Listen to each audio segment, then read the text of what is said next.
Bab 921 Tuan Ye dari Yang Cheng. Semua orang yang hadir tahu betul betapa mengerikan pengaruh keluarga Hong di kasino. Sebagai kepala keluarga Hong, Hong Xiaotian adalah sosok legendaris di generasinya. Tidaklah berlebihan jika dikatakan bahwa jika dia menggerakkan kakinya, seluruh kasino akan bergetar. Bagaimana mungkin orang sebesar itu berbicara kepada seorang pria muda dengan sikap yang begitu penurut? Namun, mereka bisa mengerti. Lagi pula, nyawa orang jenius nomor satu keluarga Hong, Hong Jiajun, ada di tangan orang lain. Tak terelakkan lagi mereka akan bersikap hati-hati. Emosi Ye Feng sedikit mereda. Aku tidak mau uang, dan aku tidak mau berteman denganmu. Aku hanya ingin dia memenuhi janjinya dan mundur dari turnamen Raja Judi. Semua orang kini semakin terkejut. Mereka tidak menyangka dia akan menolak tawaran murah hati itu tanpa ragu.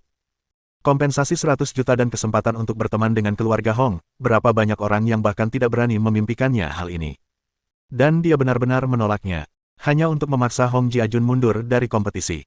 Hong Xiaotian mengerutkan kening lagi. Adik kecil, apakah kamu dikirim oleh keluarga lain? Kalau tidak, aku tidak mengerti mengapa kamu bersikeras membiarkan Jiajun mundur dari kompetisi.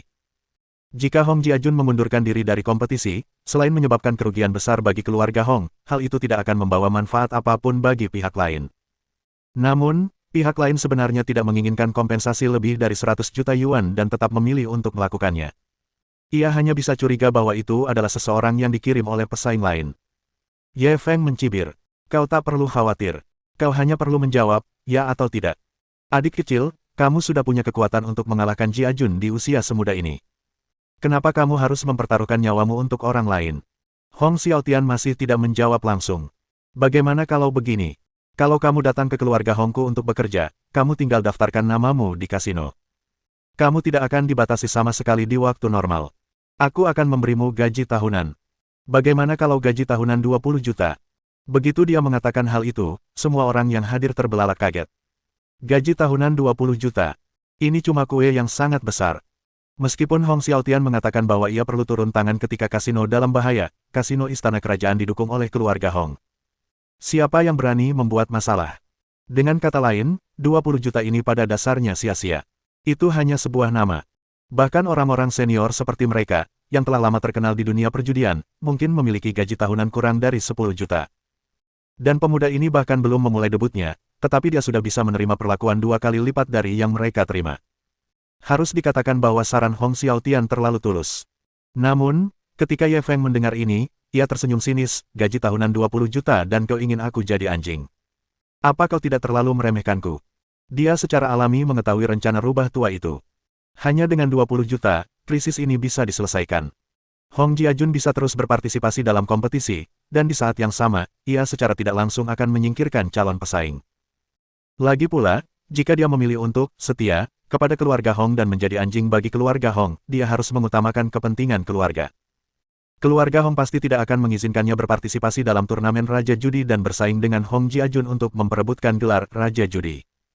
Dari sudut pandang manapun, kesepakatan ini sangat hemat biaya. Jika dia hanya seorang penjudi biasa, dia mungkin tidak akan mampu menahan godaan uang 20 juta dan menyetujui perekrutan pihak lain. Tapi siapa dia? Dia seorang miliarder. Dia adalah Tuan Ye dari Zonghai dan Yang Cheng yang terkenal. Cuma 20 juta dan dia ingin dia berjanji setia. Haha. Ekspresi Hong Xiaotian kembali muram ketika mendengar penolakannya. Nak, aku sudah sangat tulus padamu. Jangan tidak tahu terima kasih. Tahukah kau berapa banyak orang yang ingin menjadi anjing keluarga Hongku, tetapi mereka tidak memenuhi syarat? Ye Feng langsung tertawa dingin. Kalau begitu biarkan orang lain bersaing untuk kualifikasi ini. Aku masih suka menjadi manusia, bukan anjing. Mata Hong Xiaotian berkilat penuh niat membunuh. Aku beri kau satu kesempatan terakhir. Bebaskan dia segera. Kalau tidak, jangan salahkan aku karena bersikap kasar. Pistol Ye Feng diarahkan ke kepala Hong Jiajun.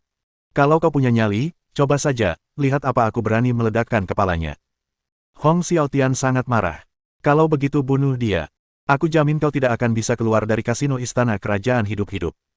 Setelah mengatakan itu, dia langsung melambaikan tangannya ke arah bawahannya. Serang. Bawahan itu mengeluarkan senjata dari pakaian mereka dan mengarahkannya ke Ye Feng. Cheng Feier tak kuasa menahan diri lagi. Ia mengeluarkan pistol dari tasnya dan berdiri bersama Ye Feng, menghadapi orang-orang ini. Orang lain di ruangan itu sudah gemetar ketakutan. Mereka tidak menyangka masalahnya benar-benar akan sampai pada tahap yang mengharuskan kematian. Mereka semua menyalahkan Ye Feng dalam hati mereka. Mengapa orang ini begitu keras kepala? Hong Xiaotian sudah menunjukkan niat baiknya. Kamu harus menerimanya dengan jujur. Kenapa kamu harus keras kepala? Menantang keluarga Hong biasanya tidak berakhir baik. Begitu konflik meletus, Hong Jiajun mungkin akan mati, tetapi mereka berdua tidak akan mampu bertahan hidup di bawah begitu banyak pistol. Baku tembak berdarah pun tak terelakkan. Pada saat kritis ini, telepon Hong Xiaotian tiba-tiba berdering. Ia perlahan mengalihkan pandangannya yang tajam dan menundukkan kepala untuk melihat ide penelepon.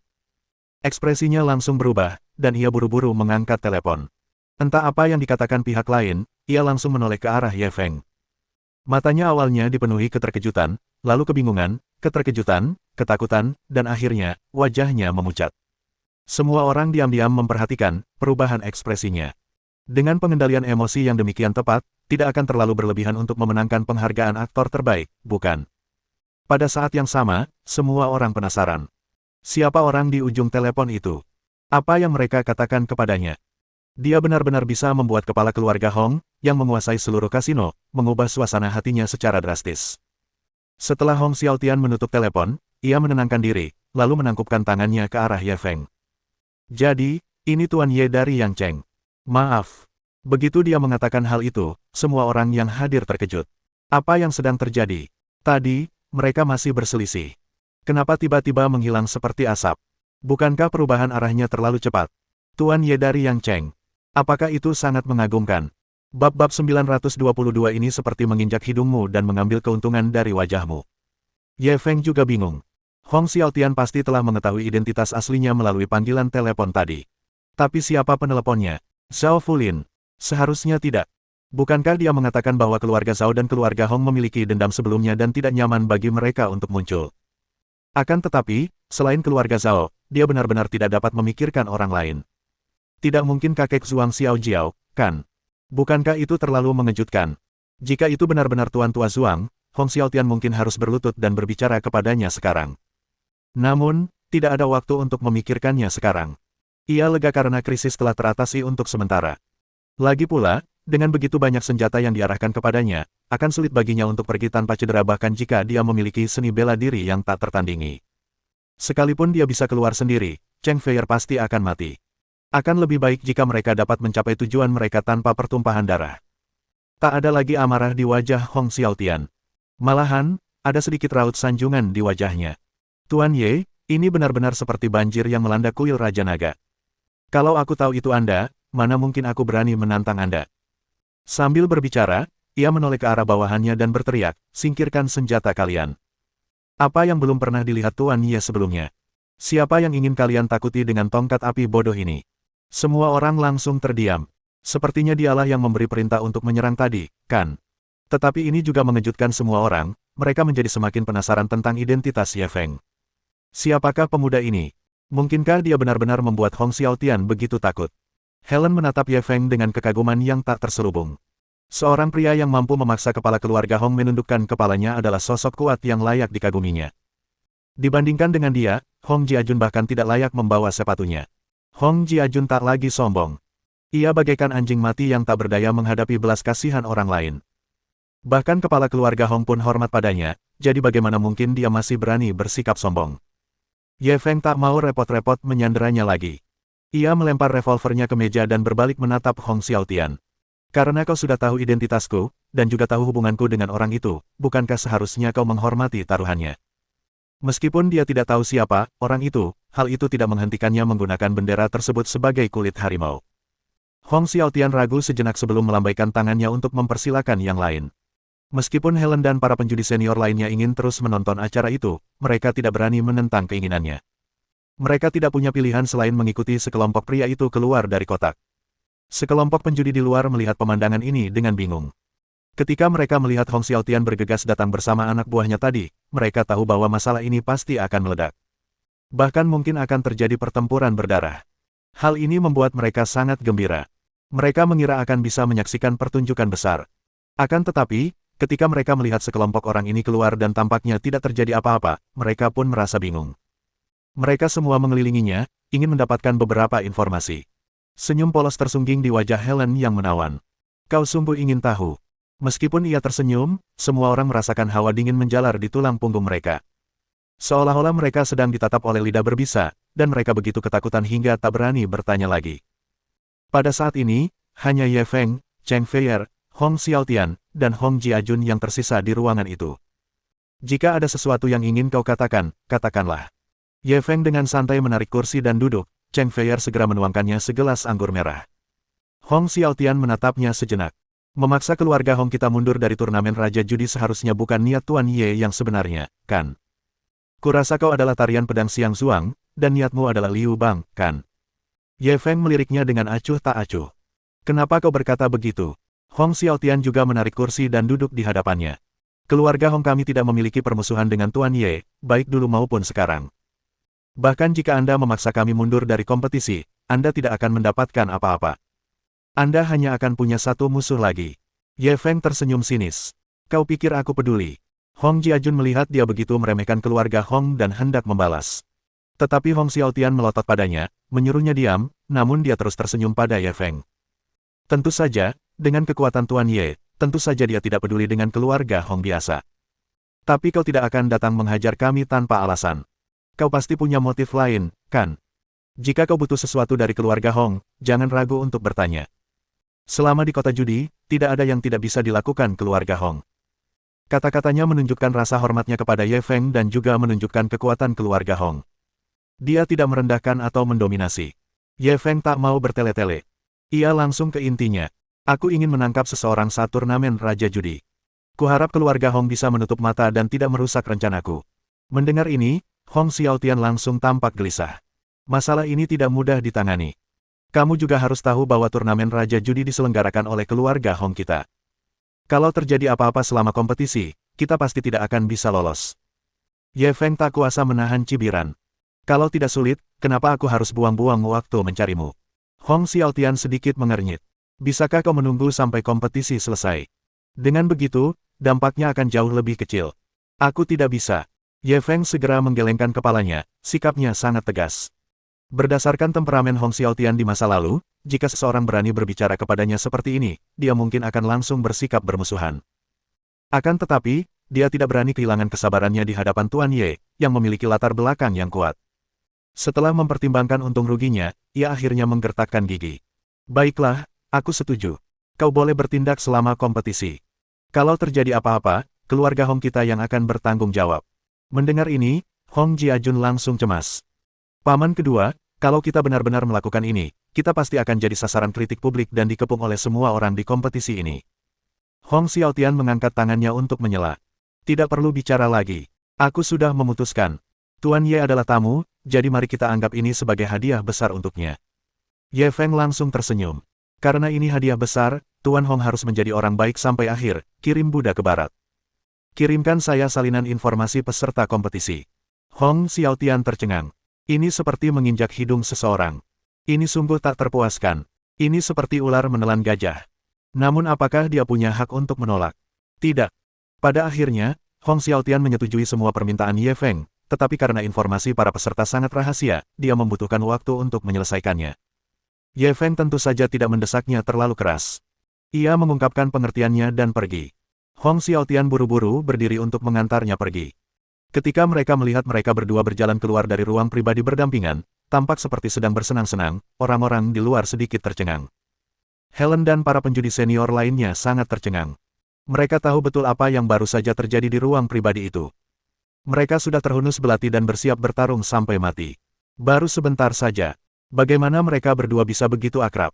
Mereka bertingkah seolah-olah bertemu teman lama yang sudah lama tidak mereka temui. Setelah Hong Xiaotian keluar, ia melirik kepingan-kepingan di meja judi yang seperti gunung kecil dan langsung menoleh ke Helen. Ye, berapa banyak yang dimenangkan Tuan Feng barusan? Bab 923 dia benar-benar bukan seseorang yang bisa kita singgung. Tuan Feng bertarung dari lantai 1 hingga lantai 5 dan memenangkan total 3 ronde, jawab Helen dengan hormat dan tergesa-gesa. 200 juta. Wajah Hong Xiaotian berkedut 2 kali. Meskipun ia sudah tahu angka ini sebelumnya, ia masih merasa sedikit sakit hati. Di saat yang sama, ia juga terkejut dengan kemampuan berjudi lawannya. Tak heran pemuda ini begitu dihargai oleh orang penting itu. Dia memang luar biasa. Ayo, tukarkan 200 juta chip itu dengan Tuan Feng. Selain itu, Tukarkan 100 juta yuan lagi sebagai hadiah kasino kita karena telah menyelesaikan level untuk Tuan Feng. Helen tercengang saat menerima pesanan itu. Dia tidak hanya ingin menukarkan 200 juta chip untuknya, tetapi dia juga ingin memberinya tambahan 100 juta. Apa ini? Dia benar-benar tidak mengerti. Hong Xiaotian memelototinya dengan marah. Kenapa kau masih berdiri di sana? Cepat pergi. Helen akhirnya bereaksi. Ia buru-buru menghampiri Ye Feng dan meminta kartu banknya, lalu pergi untuk mengatur penukaran. Ye Feng tentu saja tidak menolak niat baik Hong Xiaotian. Uang 100 juta ini sebenarnya semacam biaya tutup mulut, kan? Tujuannya untuk mencegahnya menyebarkan berita kemenangan atas Hong Jiajun. Jika berita kekalahan Hong Jiajun terhadap orang tak dikenal menyebar, ia akan langsung menjadi bahan tertawaan di dunia perjudian. Sekalipun ia memenangi kejuaraan turnamen Raja Judi, ia tidak akan mampu menebus kekalahannya ini. Semua orang yang hadir juga tercengang. Ini, dia mungkin orang yang memenangkan uang terbanyak dalam sejarah kasino Istana Kerajaan, kan? Yang lebih dibesar-besarkan lagi adalah dia membayar 10.000 yuan untuk masuk ke tempat tersebut dan meraup 300 juta yuan hanya dalam waktu 2 jam. Tuan Hong menepati janjinya. Kalau di kasino lain, mereka mungkin tidak akan membiarkannya mengambil uangnya dengan aman. Kenapa aku merasa ada yang lain? Apa yang terjadi di dalam tadi? Kalian bilang, mungkinkah Hong Jiajun kalah? Apakah 100 juta ini digunakan untuk menutup mulutnya? Kau bercanda. Hong Jiajun itu Raja Judi. Bagaimana mungkin dia kalah? Itu tidak masuk akal. Kalau dia tidak kalah, kenapa mereka membiarkannya mengambil uang itu dan memberimu tambahan 100 juta? Mungkin, seharusnya seri, kan? Untuk sesaat, setiap orang punya berbagai macam tebakan. Dapat diduga pasti akan ada banyak versi cerita yang tersebar. Namun, ini bukan sesuatu yang bisa dikendalikan Hong Xiaotian. Selama Ye Feng dan para senior di lingkaran perjudian tidak mengatakan apa-apa, tidak peduli bagaimana orang lain menebak, itu tidak ada gunanya. Helen segera menyelesaikan pertukaran dan mengembalikan kartu bank kepada Ye Feng. Tepat saat dia mengambil kartu bank, dia diam-diam menggaruk telapak tangannya. Ye Feng mengangkat kepalanya dan menatapnya. Ia melihat mata indah wanita itu penuh rayuan, seolah-olah ia sedang merayunya. Dia hanya tersenyum dan tidak peduli. Wanita ini mungkin dianggap terbaik di mata banyak orang. Akan tetapi, baginya yang terbiasa melihat berbagai jenis wanita cantik kelas atas, itu biasa saja. Lagi pula, benda itu ditinggalkan oleh orang lain. Benda itu sama sekali tidak terlintas di matanya. Setelah mengambil kartu bank, dia pergi bersama Cheng Feier tanpa menoleh ke belakang. Helen menatap punggungnya dengan sedikit kebencian di matanya. Ini pertama kalinya ia mencoba bersikap baik kepada seorang pria. Ia tidak menyangka pria itu akan mengabaikannya. Hong Jiajun memperhatikan ekspresinya dan dipenuhi kebencian. Dasar jalang bau, kamu merayu pria lain secepat ini. Lihat saja nanti bagaimana aku menghadapimu. Untuk sementara, ia tak mau repot-repot memberinya pelajaran. Ia segera mengikuti paman kedua, Hong Xiaotian, ke kantor. Paman kedua, siapa anak itu? Kenapa paman begitu takut padanya? Dan paman bahkan membuat konsesi sebesar itu. Begitu dia masuk kantor, dia langsung menanyainya dengan rasa tidak puas. Pengakuan yang diberikan Hong Xiaotian sebelumnya hanyalah sebuah penghinaan. Kapan keluarga Hong pernah membuat pengorbanan sebesar itu? Aku ingin menanyakan hal yang sama padamu. Siapa yang memintamu mengambil keputusan sendiri dan menggunakan turnamen Raja Judi sebagai taruhan? Hong Xiaotian langsung bertanya dengan dingin. Aku tidak menyangka anak itu begitu pandai berjudi. Hong Jiajun terdiam. Apa kau benar-benar berpikir kau tak terkalahkan hanya karena kau memenangkan gelar Raja Judi 2 kali? Selalu ada yang lebih baik darimu, mengerti? Hong Xiaotian langsung menegur. Ya, paman kedua. Aku memang ceroboh kali ini. Aku tidak akan melakukannya lagi di masa depan. Hong Jiajun buru-buru mengakui kesalahannya. Baru kemudian ekspresi Hong Xiaotian sedikit membaik. Lupakan saja kali ini. Jangan terpengaruh oleh pertempuran ini. Bersiaplah untuk turnamen Raja Judi. Aku tidak perlu memberitahumu betapa pentingnya kompetisi ini bagi keluarga. Hong Jiajun mengangguk berat lagi. Aku akan mengingatnya. Bisakah kau memberitahuku latar belakang anak itu sekarang? Hong Xiaotian mendesah tak berdaya dan berbisik perlahan di telinganya. Hong Jiajun langsung membelalakkan matanya ngeri. Anak ini sebenarnya, pantas saja. Latar belakang seperti ini sungguh bukan sesuatu yang bisa kita provokasi. Hong Xiaotian menepuk pundaknya. Ini pelajaran untukmu. Jangan meremehkan siapapun. Nanti, saat bertemu Tuan Ye, kau harus lebih hormat. Hong Jiajun mengangguk ketakutan. Dia hampir saja membawa musuh besar bagi keluarga. Bab 924 lalu kamu, jadilah impulsif lagi. Kakak Ye, bukankah sudah kubilang? Zhao Fulin tersenyum getir. Keluarga kita berseteru dengan keluarga Hong. Kalau aku menelepon mereka, bukankah itu akan menambah api? Ketika Ye Feng mendengar bahwa itu bukan dia, dia semakin bingung. Kamu tidak meneleponnya. Lalu siapa? Zhao Fulin terdiam sejenak seolah tiba-tiba teringat sesuatu. Oh ya, aku bercerita tentangmu kepada kakak iparku tadi malam. Mungkinkah dia? Ye Feng tertegun. Kau memberitahu Su Changming tentangku. Zhao Fulin mendengarnya memanggil Su Changming dengan namanya dan segera mengoreksinya. Saudara Ye, bagaimana bisa kau memanggil kakak iparku dengan namanya? Kau tidak tahu sopan santun. Kalau terserah aku, kau seharusnya memanggilnya kakak ipar. Kalau kita bicara tentang meditasi, kau seharusnya memanggilku kakak ipar. Awalnya, Ye Feng mendengarnya berbicara dengan nada serius, tetapi ketika mendengar kalimat terakhirnya, dia tak dapat menahan diri untuk mengumpat. Apa-apaan ini? Bagaimana bisa dia jadi saudara ipar? Kalau Su Jingxin mendengar ini, dia akan mengira kalau dia berteriak di belakangnya. Setelah menutup telepon, ia ragu sejenak sebelum akhirnya menghubungi nomor Su Jingxin. Nomor itu. Sebelum ia sempat bertanya, Su Jingxin sudah tahu apa yang ingin ditanyakannya. Ia langsung menjawab, kakakku bilang dia tidak suka berhutang budi. Kau menyelamatkan Paman Zhao terakhir kali, jadi kali ini, aku akan menganggapnya sebagai balasan budimu. Ye Feng terdiam. Ia sudah lupa akan hal ini. Ia tak menyangka Su Changming masih mengingatnya. Kalau begitu, sampaikan terima kasihku padanya. Aku tutup teleponnya sekarang. Su Jingxin, yang berada jauh di Yangcheng, ingin mengobrol lebih lanjut, tetapi pihak lain sudah menutup telepon. Mulut kecilnya langsung mengerucut. Apakah lelaki ini tidak mengatakan apapun padanya? Sebenarnya, dia berbohong. Kakaknya tidak berinisiatif melakukan ini, tetapi dia memohon-mohon. Dia mendengar percakapan antara Zhao Fulin dan saudara laki-lakinya, dia tahu bahwa Ye Feng sedang dalam masalah di kasino, jadi dia meminta bantuan saudara laki-lakinya. Su Changming awalnya menolak dengan tegas.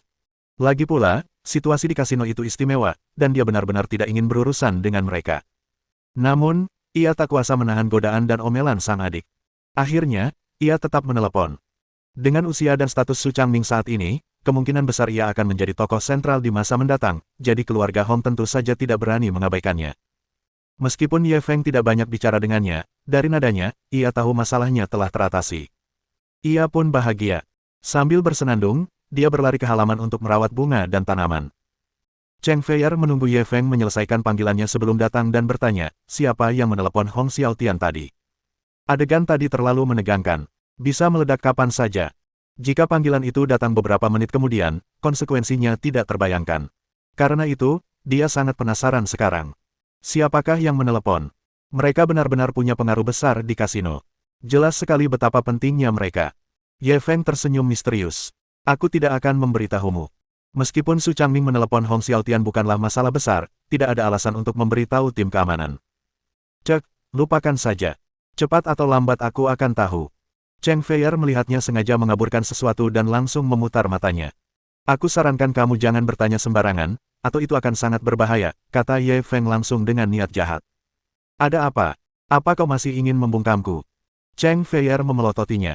Memang tidak sampai membunuh, tapi tetap saja perlu untuk membungkam mereka. Ye Feng tersenyum jahat. Kalau kita tidak membunuh mereka, bagaimana kita bisa membungkam mereka? Cheng Feier menatapnya dengan bingung. Sebenarnya, ada dua cara untuk membungkam mereka. Cara terendah adalah dengan membunuh mereka, dan cara tertinggi adalah dengan menaklukkan mereka.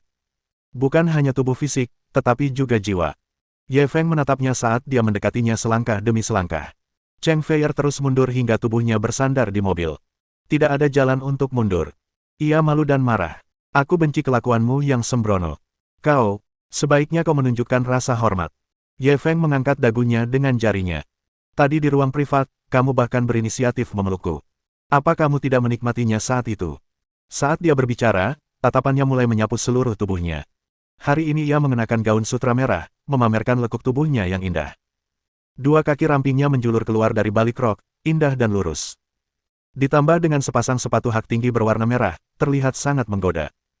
Dia benar-benar merasa terdorong untuk memikulnya. Ketika Cheng Feier mendengarnya menyinggung masalah di ruang pribadi itu lagi, pipinya langsung memerah. Aku impulsif, oke. Ye Feng mengangguk serius. Kalau begitu, kau boleh gegabah lagi, aku tidak keberatan. Cheng Feier terdiam. Ia hanya bisa menyalahkan dirinya sendiri karena terlalu impulsif saat itu, yang memberinya alasan untuk menggodanya. Dia bahkan siap menggunakan tendangan selangkangannya. Jika pria ini benar-benar berani menyentuhnya, dia pasti akan membuatnya menyesal seumur hidup. Tepat saat Ye Feng perlahan membungkuk dan hendak menciumnya, sebuah notifikasi sistem tiba-tiba terdengar di telinganya. Sistem telah mendeteksi sistem navigasi, silakan lurus sejauh 20 meter dan belok kanan. Ia tak kuasa menahan diri untuk mengumpat. Untuk pertama kalinya, ia merasa sistem ini agak menyebalkan. Mengapa hal ini harus terjadi pada saat yang kritis seperti ini? Namun, ia juga tahu perbedaan antara navigasi peluang dan navigasi perburuan harta karun. Karena navigasi perburuan harta karun ditujukan untuk berburu harta karun, maka harta karun itu ada di sana dan dapat dicari kapan saja. Akan tetapi, alasan mengapa navigasi peluang merupakan sebuah peluang adalah karena navigasi tersebut bersifat cepat berlalu dan tidak dapat ditunda semenit pun. Dia tidak mau repot-repot menggoda Cheng Feier untuk sementara waktu dan buru-buru membuka pintu mobil. Masuk, mencari peluang, cari rumah bordil. Cheng Feier tercengang. Haruskah dia begitu terus terang? Bab 925 ketika aku selesai menjelaskan, dia benar-benar tidak ada harapan. Kecelakaan mobil itu sungguh tragis. Sebuah mobil Lincoln hitam menabrak bagian depan sebuah truk berat. Tentu saja, Lincoln-nya tidak lebih baik. Seluruh kursi penumpang depan hancur berantakan, dan kursi baris belakang juga rusak parah. Ada genangan darah besar di tanah, tampak sangat menakutkan. Adegan kecelakaan mobil itu hanya dapat digambarkan sebagai sesuatu yang mengerikan.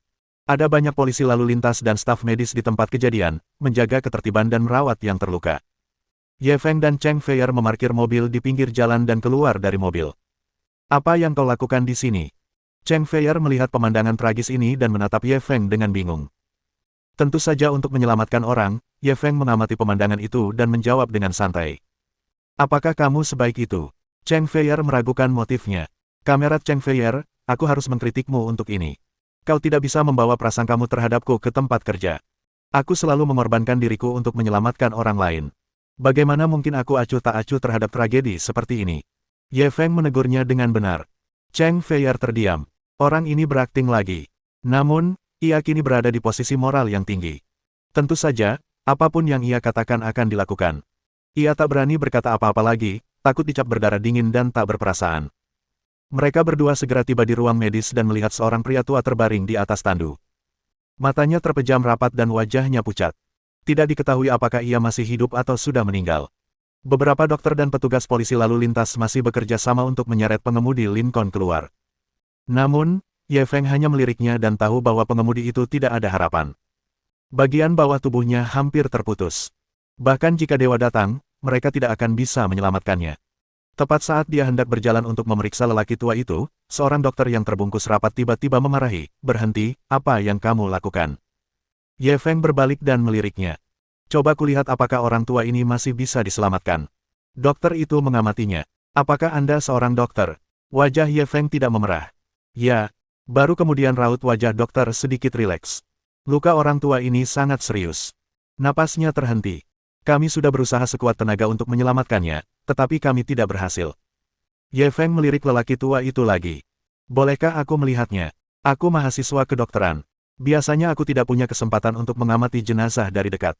Dokter ragu sejenak, tetapi tidak menghentikannya. "Anda boleh mengamatinya, tetapi jangan sentuh jenazahnya.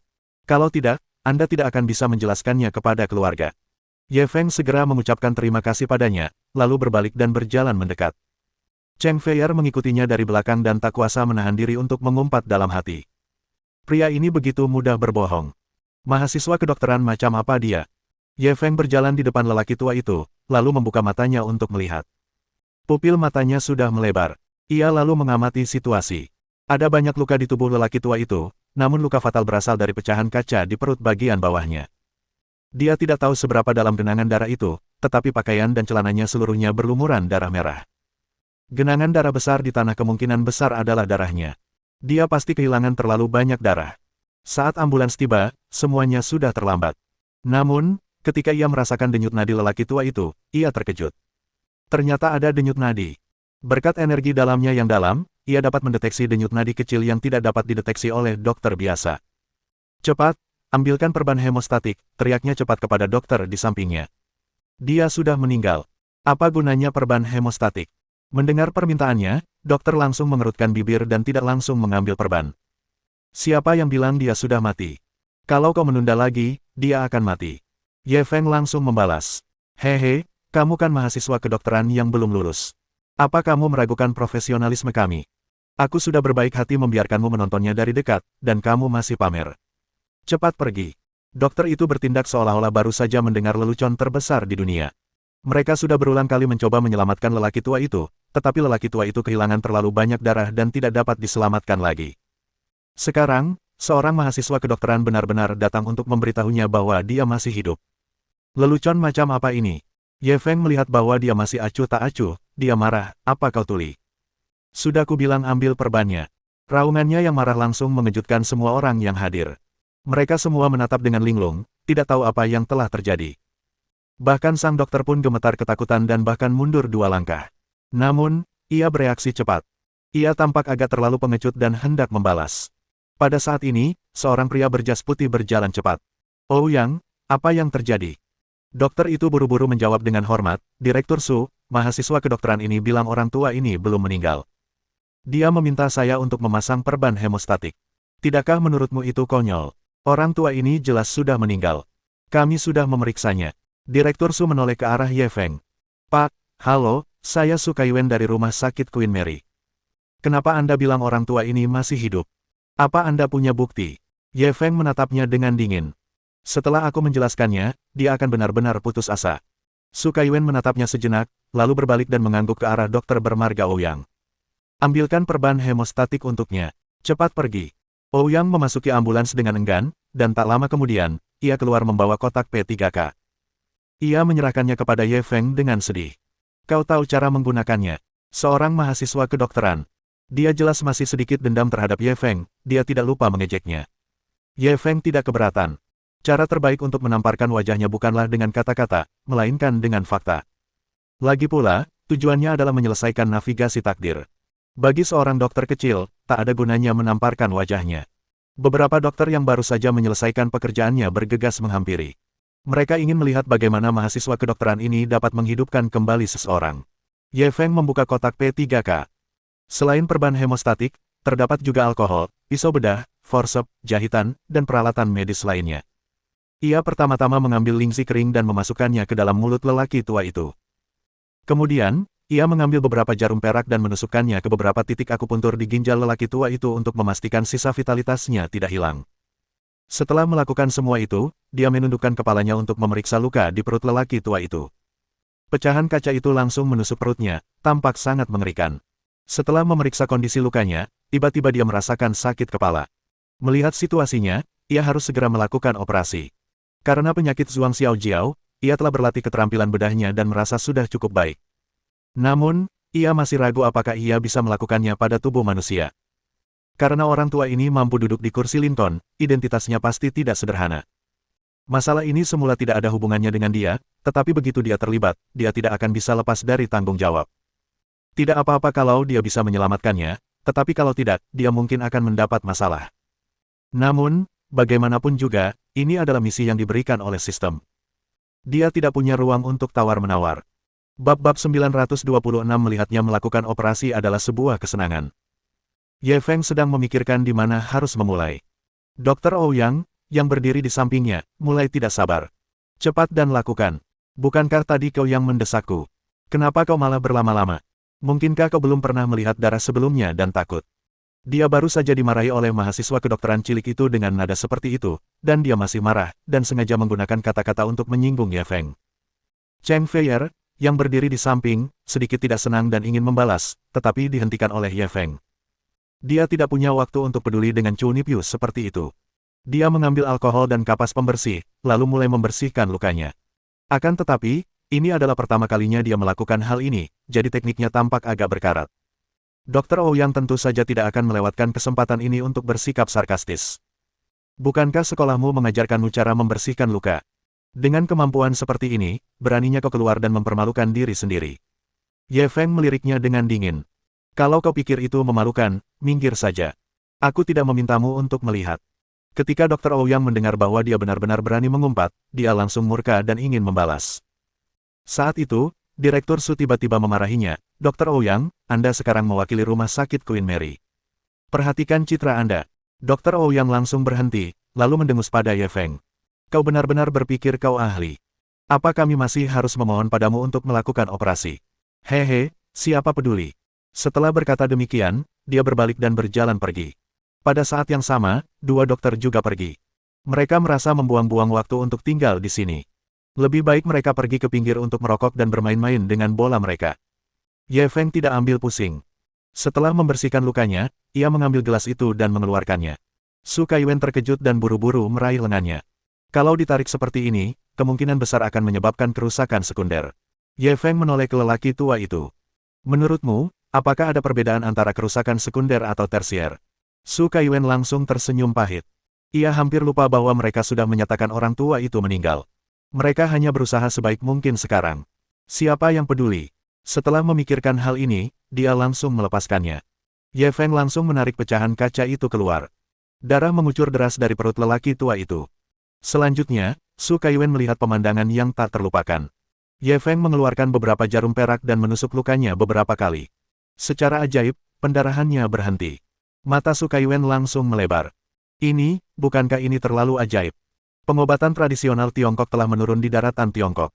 Di tempat-tempat seperti kota-kota perjudian, di mana westernisasi lebih parah, pengobatan tradisional Tiongkok hampir punah. Melihat Ye Feng telah menghentikan pendarahannya dengan beberapa jarum perak seolah-olah dia sedang melakukan sihir, dia sangat terkejut hingga dia tidak bisa menutup mulutnya. Ye Feng hanya tersenyum tipis dan tidak menjawab.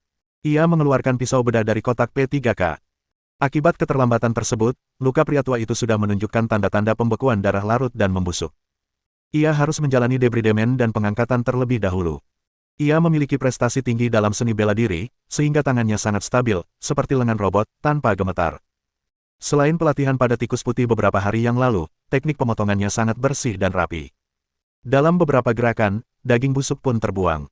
Su Kaiwen dan dua dokter lainnya tercengang. Bukankah tangan ini terlalu mantap? Aku belum pernah melihat tangan sekokoh ini. Yang lebih sulit lagi adalah dia terlalu terampil menggunakan pisau bedah, kan? Melihatnya melakukan operasi itu sungguh menyenangkan. Wah, ternyata ada teknik seperti itu. Bahkan dokter bedah terbaik di rumah sakit pun tidak bisa melakukannya, kan? Akhirnya aku membuka mataku hari ini. Aku tahu apa artinya tidak menilai buku dari sampulnya. Apa dia benar-benar hanya seorang mahasiswa kedokteran? Kenapa dia terlihat seperti ahli hebat yang telah melakukan banyak operasi? Berdasarkan keahliannya saja, aku khawatir bahkan para ahli pun jauh lebih rendah darinya, kan?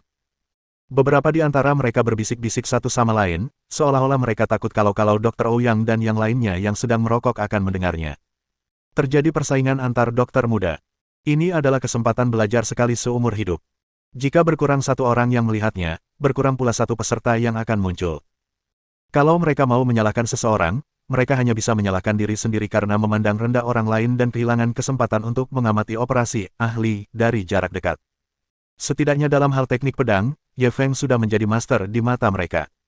Cheng Feier juga merasa itu enak dipandang, dan dia tidak bisa menahan perasaan terkejut. Meskipun dia tahu Ye Feng memiliki keterampilan medis, dia tidak menyangka Ye Feng begitu terampil. Bahkan para dokter profesional di sampingnya pun sedikit tercengang. Saat ini, Dr. Ouyang dan yang lainnya masih berjongkok sambil merokok. Sesekali mereka menoleh untuk melihat. Orang-orang idiot itu masih menonton. Apa yang bisa dilihat? Benar sekali. Bukankah membuang-buang waktu melihat mahasiswa yang belum lulus melakukan operasi? Direktur Su benar-benar membiarkannya membuat masalah. Kalau terjadi apa-apa, siapa yang akan bertanggung jawab? Kalau langit runtuh, pasti ada orang besar yang menopangnya. Ngomong-ngomong, Direktur Su sudah setuju. Itu tidak ada hubungannya dengan kita. Bab 927 kalau begitu, sebut saja jahitan Ye. Usus halus, sekum, usus buntu, kandung kemih, dan bahkan banyak pembuluh darah kecil milik lelaki tua itu rusak di banyak tempat. Kondisinya bisa dibilang sangat serius.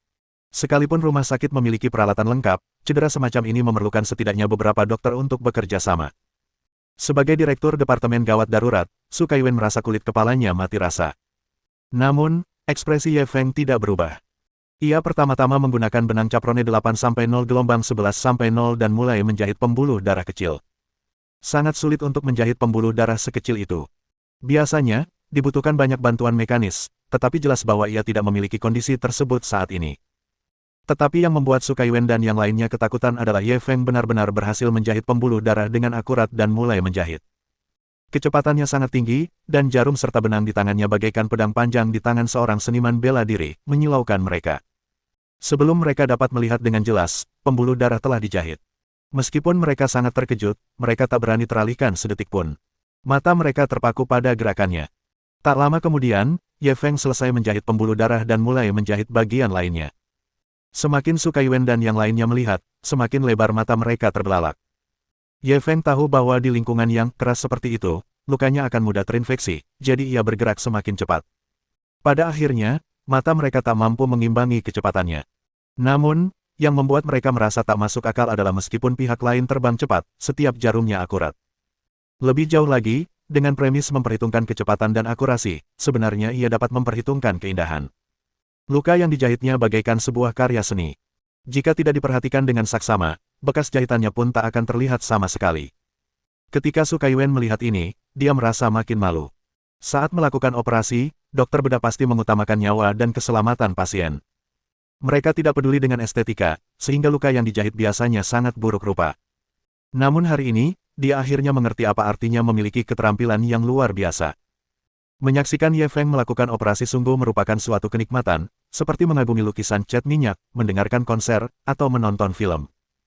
Ini adalah pertama kalinya dalam hidupnya ia melihat operasi bedah diubah menjadi karya seni. Cheng Feier juga diam-diam terkejut. Ia mengamati operasi itu sejenak, lalu menatap wajah Ye Feng. Ia merasa pria ini agak asing. Meskipun tim keamanan memiliki beberapa informasi tentang Ye Feng, itu hanyalah deskripsi umum. Misalnya, informasi tersebut menyebutkan bahwa ia memiliki keterampilan medis, tetapi tidak secara khusus menggambarkan betapa hebatnya keterampilan medisnya. Dia akhirnya memperluas wawasannya hari ini. Dia jadi curiga. Selain melahirkan, adakah hal lain yang tidak bisa dilakukan pria ini? Kalau begini terus, mungkin dia tidak akan kaget kalau tiba-tiba dia bilang ingin punya anak suatu hari nanti, kan? Ketika Ye Feng menyelesaikan jahitan terakhir, luka mengerikan di perut lelaki tua itu telah menghilang. Jika tidak diperhatikan dengan saksama, bahkan garis jahitannya pun tidak terlihat.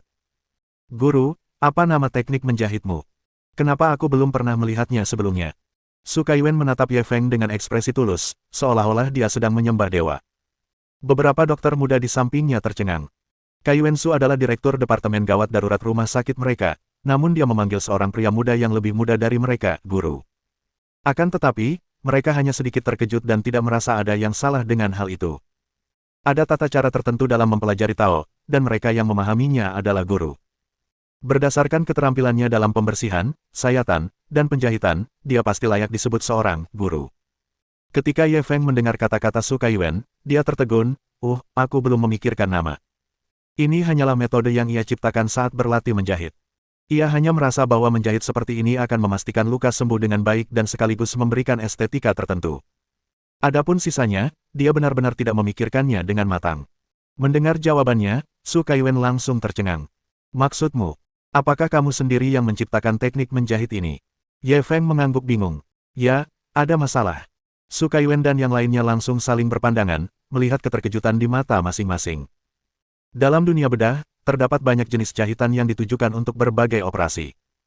Banyak di antaranya dinamai sesuai nama orang yang mengusulkannya, seperti jahitan Kessler, jahitan Bonnel, jahitan Kleinert, dan sebagainya.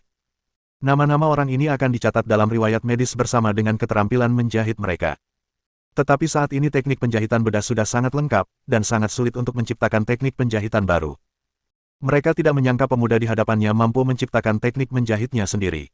Selain itu, dapat dilihat bahwa teknik penjahitan jenis ini lebih maju dibandingkan teknik penjahitan yang mereka gunakan sehari-hari, dan efeknya pun lebih baik. Guru, bolehkah aku tahu namamu? Su Kaiwen menahan keterkejutan di hatinya dan segera bertanya pada Ye Feng. Nama keluargaku Ye. Ye Feng memiliki kesan yang baik tentang Direktur Su ini, jadi dia memberinya nama keluarga. Kalau begitu, sebut saja jahitan Ye. Aku ingin tahu apakah aku bisa menggunakan teknik jahitan seperti ini dalam operasi.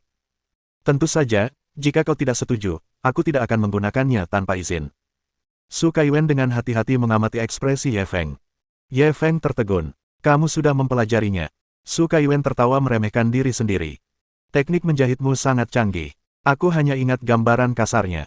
Aku masih perlu berlatih lama. Asal aku bisa mencapai setengah dari kemampuanmu, aku akan terkenal di dunia medis. Ye Feng sedikit terkejut. Teknik menjahitnya memang cukup rumit. Ia tidak menyangka Su Kaiwen bisa mempelajari dasar-dasarnya setelah mengamatinya sebentar. Tak heran ia bisa menjadi kepala ahli bedah di sebuah rumah sakit besar meskipun usianya sudah 30-an. Ia memang tak bisa diremehkan. Itu keberuntunganmu sendiri karena bisa mempelajarinya. Kamu tidak perlu izinku.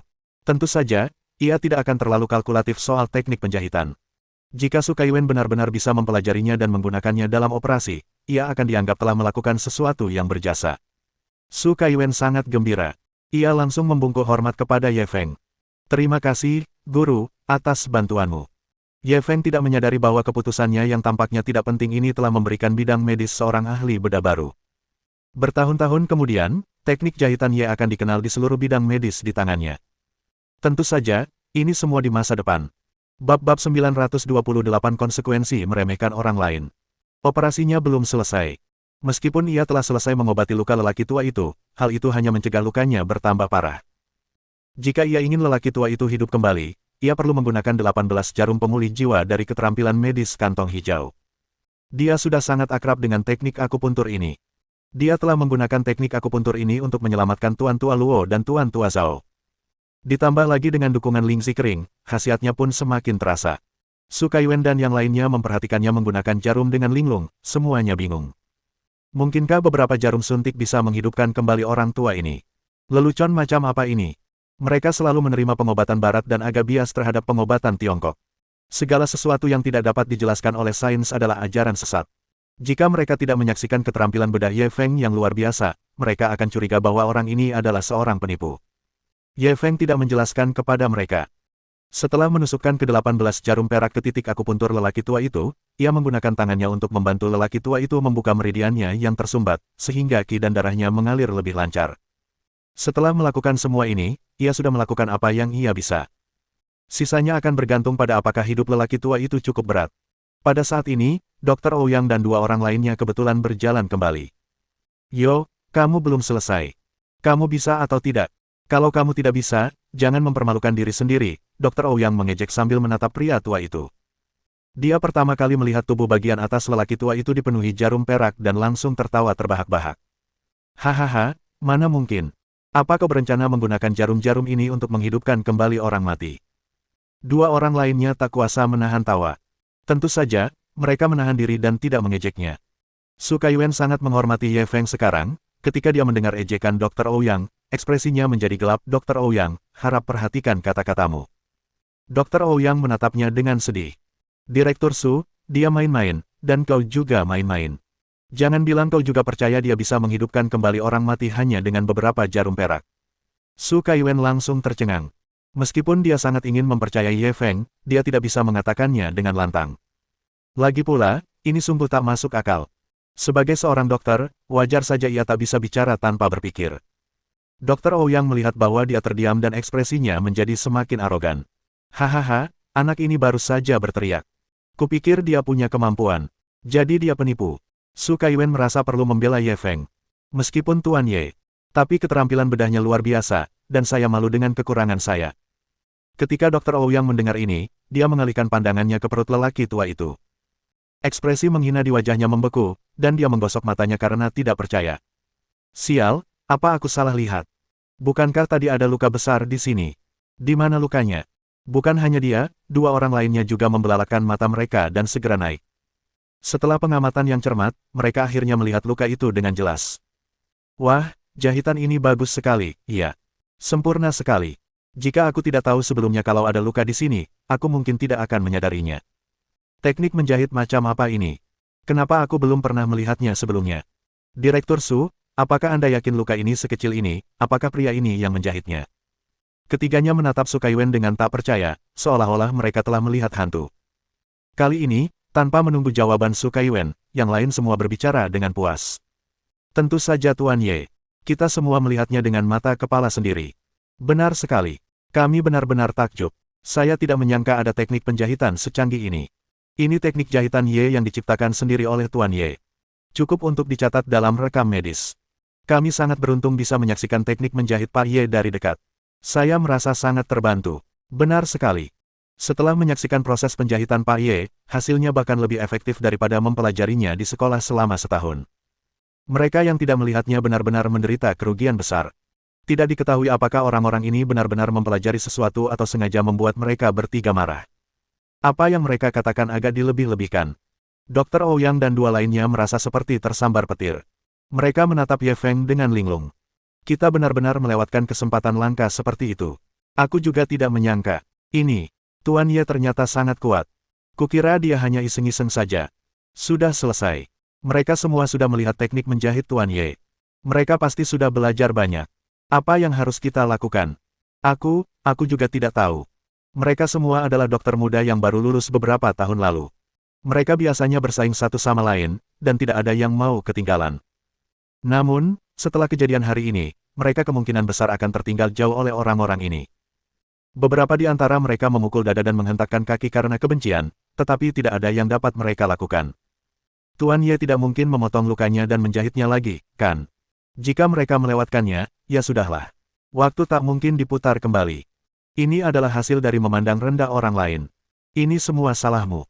Kalau bukan kamu yang memimpin, bagaimana mungkin kita melewatkan kesempatan sekali seumur hidup ini? Benar, ini salahmu. Bagaimana menurutmu kau akan memberi kami kompensasi? Kedua dokter itu langsung menunjuk Dr. Ouyang. Mendengar ini, Dr. Ouyang langsung murka. Bagaimana kau bisa menyalahkanku? Aku tidak memintamu untuk mengikutiku. Kau mengikutiku atas kemauanmu sendiri. Kalau kau mau menyalahkan seseorang, salahkan dirimu sendiri karena tidak mengalami nasib seperti itu. Keduanya sudah geram karena telah melewatkan kesempatan itu. Mendengar ia masih berani membalas, salah satu pria yang sedang marah langsung menamparnya. Dr. Ouyang bukan orang yang akan menderita kerugian. Dia langsung membalas pukulan itu. Ketiganya langsung mulai berkelahi.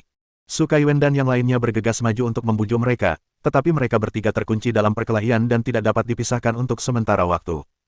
Di lokasi kecelakaan mobil, masih banyak pejalan kaki. Mereka semula menonton keributan itu dari jauh, tetapi begitu melihat para dokter berkelahi, mereka semua tercengang. Apa yang sedang terjadi? Bukankah para dokter di sini untuk menyelamatkan orang? Kenapa mereka malah mulai berkelahi duluan? Tepat saat suasana mulai kacau, Cheng Feier yang sedari tadi menonton pertunjukan dari samping, tiba-tiba menyadari kelopak mata lelaki tua yang terbaring di atas tandu itu bergerak. Matanya terbelalak dan dia langsung berseru, "Bangun, dia sudah bangun." Seruannya bagaikan bom besar. Sekelompok orang yang sedang berkelahi berhenti dan menoleh. Mereka kebetulan melihat mata lelaki tua itu terbuka perlahan. Saat lelaki tua itu membuka matanya, semua orang yang hadir merasakan hawa dingin menjalar di tulang punggung mereka. Hal ini terutama berlaku untuk Su Kaiwen dan yang lainnya. Mereka jelas telah memeriksa berulang kali barusan, dan lelaki tua itu sudah kehilangan tanda-tanda vitalnya. Mereka 100% yakin bahwa dia sudah meninggal. Bisakah orang yang sudah mati dibangkitkan? Sebelum ini, kalau ada yang bilang bisa, berarti mereka bercanda atau bodoh. Namun, kebenaran ada di depan mata mereka. Seseorang yang telah meninggal telah membuka matanya. Meski hari masih siang bolong, bulu kuduk mereka berdiri. Bab 929 mungkinkah benar-benar ada yang abadi di dunia ini? Ini, dia benar-benar hidup kembali. Tidak, ini ilusi. Ini tidak nyata. Siapa di antara kalian yang akan menamparku dan membangunkanku? Ini tidak masuk akal. Waktu kami periksa tadi, dia jelas sudah mati. Bagaimana mungkin orang mati bisa dibangkitkan? Bagaimana mungkin? Apakah benar-benar ada makhluk abadi di dunia ini? Bisakah makhluk abadi benar-benar menghidupkan kembali orang mati? Kalau aku tidak melihatnya dengan mata kepalaku sendiri, siapa yang berani bilang orang mati bisa dibangkitkan? Aku pasti akan mengirim mereka ke rumah sakit jiwa. Bisakah seseorang menjelaskan kepadaku apa yang sedang terjadi? Kelompok dokter dari Departemen Gawat Darurat, yang terbiasa melihat hidup dan mati, sudah dalam kekacauan. Bukan karena daya tahan mental mereka terlalu lemah. Yang terpenting, adegan ini terlalu mengejutkan dan benar-benar menumbangkan pemahaman mereka.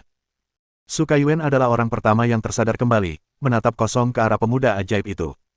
Keterkejutan yang dialami pemuda ini terlalu besar. Pertama, ia memamerkan seperangkat keterampilan menjahit yang luar biasa, lalu ia mengutak-atik jarum perak selama beberapa saat, dan orang yang sudah mati dihidupkan kembali olehnya. Aku beli jam tangan tahun lalu. Aku sudah puluhan tahun belajar kedokteran. Gimana caranya aku menjelaskan ini? Bisa-bisa aku selingkuhin anjing itu. Dia yang tadinya selalu bersikap tenang dan kalem, kini malah mengumpat dalam hatinya. Dampak dari kejadian ini padanya terlalu besar, karena imannya hampir runtuh. Dia tiba-tiba menyadari bahwa sistem pengobatan barat yang telah dipercayainya selama lebih dari 10 tahun tiba-tiba menjadi rentan di hadapan pemuda ini. Pemuda ini tidak menggunakan peralatan medis modern. Ia hanya menggunakan beberapa jarum perak dan menyelamatkan hidupnya. Dia diselamatkan begitu saja. Akan tetapi, dia jelas berpikir terlalu sederhana tentang masalah ini. Meskipun proses perawatan Ye Feng tampak sederhana, sebenarnya sangat sulit. Pertama-tama, Lingzi berusia 300 tahun telah memainkan peranan besar. Orang harus tahu bahwa harta surgawi semacam ini hanya dapat ditemukan melalui keberuntungan. Jika Ye Feng tidak ingin menyelesaikan misi sistem, dia tidak akan bersedia menggunakannya. Kedua, teknik akupunkturnya sangat menguras tenaga spiritual. Jika ia ingin pulih sepenuhnya, mungkin butuh setidaknya 10 hari hingga setengah bulan. Saat itu, ia merasa tubuhnya kosong. Ia hanya ingin segera mencari tempat tidur. Meskipun merasa sangat tidak nyaman, ia tetap memaksakan diri untuk menatap lelaki tua itu. Tuan tua, bagaimana perasaanmu sekarang? Wajah lelaki tua itu masih agak pucat. Lagi pula, ia telah kehilangan begitu banyak darah sehingga bahkan seorang pemuda pun tak sanggup menahannya. Namun, ia tetap mengangguk ringan. Aku merasa jauh lebih baik, anak muda. Kau menyelamatkanku. Terima kasih. Terima kasih. Meskipun dia sudah bangun, semangatnya masih lemah dan suaranya lemah. Ye Feng memeriksa denyut nadinya lagi, lalu buru-buru melambai ke arah Su Kaiwen. Su Kaiwen berlari menghampiri seperti anjing puk kecil. Apa perintah Anda, Tuan Ye? Ye Feng menunjuk lelaki tua itu. Meskipun lelaki tua ini sudah sadar, kondisinya masih kritis. Segera bawa dia ke rumah sakit untuk transfusi darah, saya akan menulis resep untuk Anda. Biarkan dia makan 3 kali sehari. Dia memberikan beberapa instruksi, lalu menulis resep dan menyerahkannya kepadanya. Su Kaiwen melihatnya. Tulisannya dalam bahasa Mandarin yang disederhanakan, jadi agak sulit baginya untuk mengenalinya. Lagi pula, semuanya adalah ramuan obat Tiongkok. Ia belum pernah mendengar tentang semua itu. Sejujurnya, hanya ada sedikit toko obat Cina di kota perjudian itu. Tidak mudah untuk mendapatkan semua ramuan ini. Namun, mobil lelaki tua itu adalah Lincoln, jadi keluarganya pasti luar biasa. Untuk keluarga seperti itu, akan mudah menemukan beberapa ramuan Cina. Kalau begitu, Tuan Ye, ikut kami ke rumah sakit. Dia menyimpan resepnya dan menatap Ye Feng. Berusaha menjilatnya karena dia tahu bahwa lelaki tua ini kaya. Namun, dia tidak menyangka bahwa setelah menyelamatkan orang tersebut, pihak lain akan pergi. Saya masih ada yang harus dilakukan, jadi saya tidak akan pergi. Setelah Ye Feng selesai berbicara, dia tidak tinggal lebih lama lagi dan pergi bersama Cheng Feier. Su Kaiwen menatap punggungnya dengan linglung, pikirannya kacau. Saat dia melihat Ye Feng berusaha keras menyelamatkan lelaki tua ini, dia mengira Ye Feng mencoba menjilatnya karena dia tahu lelaki tua ini kaya. Namun, ia tidak menyangka setelah menyelamatkan orang tersebut, pihak lain akan langsung pergi. Ia bahkan tidak meninggalkan informasi kontaknya. Benar-benar ada jiwa kepahlawanan seorang pria sopan yang menyembunyikan prestasi dan ketenarannya di depan Fui. Mungkinkah benar-benar ada orang baik di dunia ini yang melakukan perbuatan baik tanpa meninggalkan nama? Pria tua itu juga mengangkat tangannya, ingin menghentikan Ye Feng, tetapi ia terlalu lemah sekarang. Tepat saat ia mengangkat tangannya terkulai lemah. Tepat saat mobil Ye Feng meninggalkan lokasi kecelakaan, iring-iringan mobil mewah melewatinya. Ada 5 mobil dalam konvoi itu, 2 Hummer H2 di depan dan 2 Hummer H2 di belakang, dan sebuah Bentley edisi terbatas di tengah. Ketika mobil-mobil tiba di lokasi, sekelompok pengawal berjas hitam dan berkacamata hitam segera keluar dari 4 mobil di depan dan belakang. Mereka mengepung Bentley di tengah, dan salah satu pengawal segera membukakan pintu. Segera setelah itu, seorang pria parubaya dengan rambut disisir ke belakang dan mengenakan setelan hitam segera keluar dari mobil. Apa yang terjadi pada ayahku? Saat dia berlari menuju tandu, dia melihat pemandangan tragis itu dengan ekspresi yang sangat buruk. Awalnya, orang tua itu kehilangan terlalu banyak darah, jadi kami pikir dia sudah mati, tapi sekarang, dia hidup kembali. Su Kaiwen merasa takut dengan sikap pria itu yang mengesankan dan langsung mengucapkan beberapa patah kata dengan tidak jelas. Pria itu sangat marah hingga ia menarik bajunya. Kau ini, sialan, tidak bisa bicara bahasa manusia. Apa maksudmu sudah mati lalu hidup? Su Kaiwen buru-buru menceritakan apa yang baru saja terjadi secara rinci. Pria itu tercengang mendengarnya. Ada orang seperti itu. Dia tidak mengharapkan imbalan apapun karena menyelamatkannya. Ia segera berjalan ke tandu untuk memeriksa. Meskipun ayahnya tampak lesu, setidaknya ia masih hidup. Baru setelah itu ia menghela napas lega. Kemudian, ia segera berbalik menatap para pengawal. Pergi dan temukan dia segera. Sekalipun kita harus menggali 3 kaki ke dalam kota judi, kita harus menemukan dermawan agung ini. Keluarga Xiao kita tidak akan pernah memperlakukan dermawan kita dengan buruk. Bab 930 tidak bisakah kita bermain bersama? Selamat kepada pengguna karena telah menyelesaikan navigasi, hadiah sistem, grup keamanan Golden Sub Gambling City, senilai 7 miliar. Dalam perjalanan kembali ke hotel, Ye Feng menerima hadiah sistem. Dia langsung menoleh ke arah Cheng Feier yang sedang mengemudi. Pernah dengar Golden Sub Security Group? Cheng Feier meliriknya. Aku tahu. Kenapa kau tiba-tiba ingin menanyakan ini? Ye Feng langsung duduk tegak. Ceritakan lebih banyak tentang ini. Perusahaan macam apa ini? Cheng Feier tidak tahu apa yang salah dengannya, tetapi ia tetap menjawab dengan jujur, perusahaan ini sangat terkenal.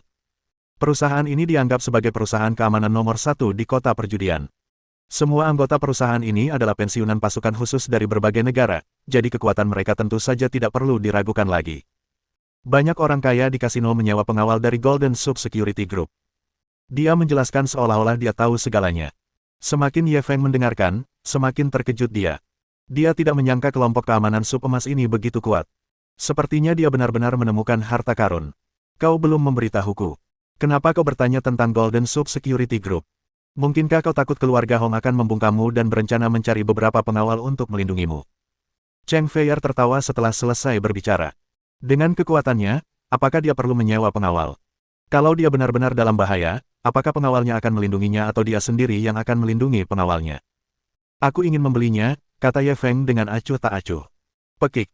Mobil itu langsung mengeluarkan suara pengereman mendadak dan hampir bertabrakan dengan mobil yang datang dari arah berlawanan. Ye Feng terkejut. Kak, pelan-pelan saja, mobil ini sewaan. Kita tidak akan sanggup membayarnya kalau sampai menabraknya. Cheng Feier mengabaikan godaannya dan menatapnya kosong. Apa kau serius? Apa kau benar-benar akan mengakuisisi Golden Sub Security Group? Ye Feng mengangguk dengan serius. Ya, ada masalah. Mulut kecil Cheng Feier terbuka. Kau bercanda. Itu kan grup keamanan terbesar di kota judi. Bagaimana bisa kau membelinya begitu saja? Lagi pula, untuk apa kau membeli perusahaan keamanan? Apa kau mau jadi kepala pengawal? Ye Feng tersenyum misterius. Aku punya niatku sendiri. Sebenarnya tidak ada makna yang dalam, tetapi karena diberikan secara cuma-cuma oleh sistem, sayang sekali kalau tidak diambil. Cheng Feier langsung menggeleng. Ia menyadari bahwa ia semakin bingung dengan pria ini. Atau lebih tepatnya, ia memang tidak pernah memahaminya. Orang ini selalu membingungkan, tetapi pada akhirnya, kenyataan selalu membuktikan bahwa dia benar. Seharusnya ini suara guntur dalam keheningan, bukan? Dia sudah belajar mengikuti perintah. Lagi pula, semuanya sudah diatur olehnya, jadi dia terlalu malas untuk menggunakan otaknya.